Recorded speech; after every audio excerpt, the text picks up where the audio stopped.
A bunch of people are wondering, is Search GPT from OpenAI going to be the future of search? Is it going to replace Google?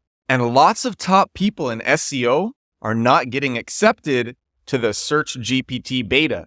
Rusty Brick on X, on Twitter, you might follow him. He is an authority for SEO news. He's the founder of Search Engine Roundtable, which has probably the top daily SEO news newsletter, and he's the news editor at Search Engine Land. Really, this guy is an authority in SEO news. He got denied the invite. He applied, and he got denied to the beta of Search GPT, which is crazy. And so I think that makes what I'm about to share with you even more interesting information, because this guy, his name is Ananay, Ananay. I'm going to share this thread in the description. He got accepted, and he gave a kind of harsh review about Search GPT. And so that's what I'm sharing with you on today's episode of the podcast. Kind of crazy. I'm looking at his profile picture now, and he previously was at Apple, and I think I might have met him at the 2017 Forbes Under 30 Summit in Boston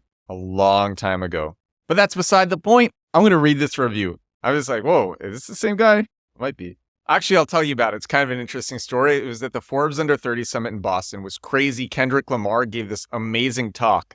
And I was going around meeting people, and I met this guy at Apple, and he's like, listen, don't tell anybody, but we're about to release like basically Venmo for iMessage. And then a few months later, they released it. And I think it was part of Apple Pay. I don't remember the rollout exactly, but he's like, yeah, we're about to release this. I'm working on this at Apple, and we're going to put it up. And I was going around and I was telling people I just started in crypto. So I was like, yeah, I'm in crypto. We're doing all these events. At that time, we hadn't made the crypto game yet, which became the first play to earn game, was the first play to earn game. I was just throwing crypto events, had been doing SEO for many years before that. And anyway, I met this guy at Apple, and he told me this, and then it rolled out. And I'm thinking this might be the same guy. All right. So here's what he said about Search GPT. Search GPT is trying really hard to be a 10 blue links engine. Google plus an answer engine like Perplexity. So here is my full review. First, no matter what I ask, Search GPT is going, by the way, I should have introduced Search GPT. Search GPT is OpenAI's solution to Google. It is a combination of ChatGPT and Google. And if you're watching on YouTube, I am sharing screenshots from Search GPT that this guy Ananay took and put in his review. So he continues, first, no matter what I ask, Search GPT is going to find me links for the generated text, even if the generated text doesn't use those links. That's kind of crazy. This is way different than Perplexity, which can write a story without cluttering the page with unrelated links. So Search GPT is recommending links for the generated text, even if the generated text doesn't use these links. Second, Search GPT will always show exactly 12 links. Always 12. Strict number.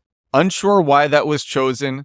No pagination to show any more links. Only 12 links. With Google, you get lots of links. You can go to page 2, page 3, page 4.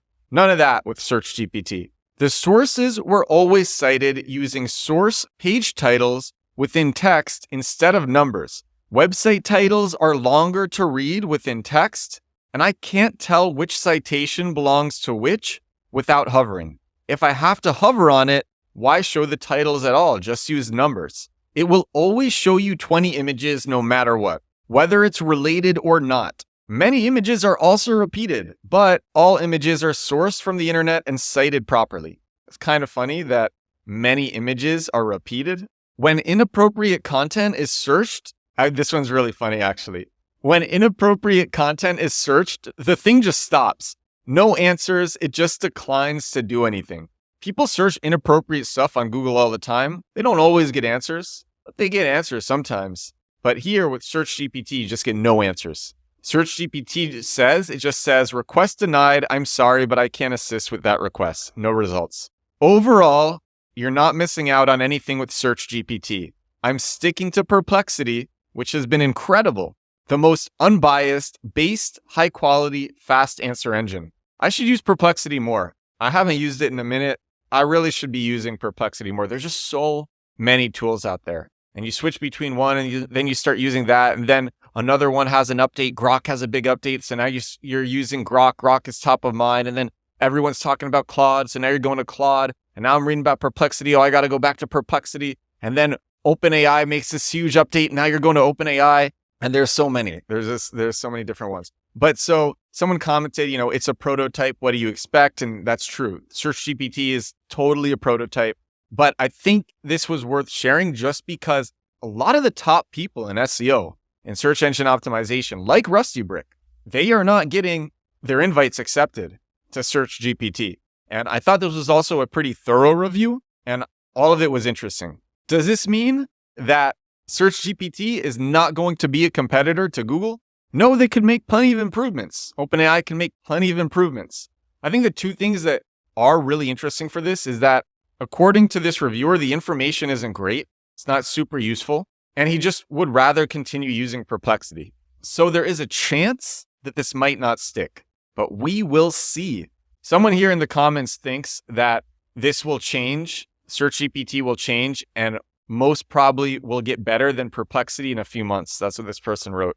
But somebody else said, and this is kind of what I'm saying, the first time I do a search on a platform and get a refusal, I will quit it and never go back. I would rather use Google than deal with that. All right. And that's what I am ending this episode on the podcast with. This is episode 412 of my daily digital marketing podcast, 7 days a week. This one's a bit shorter than what I normally do, but I think it has some cool information on it. And if you didn't hear this review, if you haven't seen it, and lots of people haven't seen it, and you were wondering, what is SearchGPT like? Now you know. Thank you so much for watching. Thank you so much for listening. I will talk to you again tomorrow.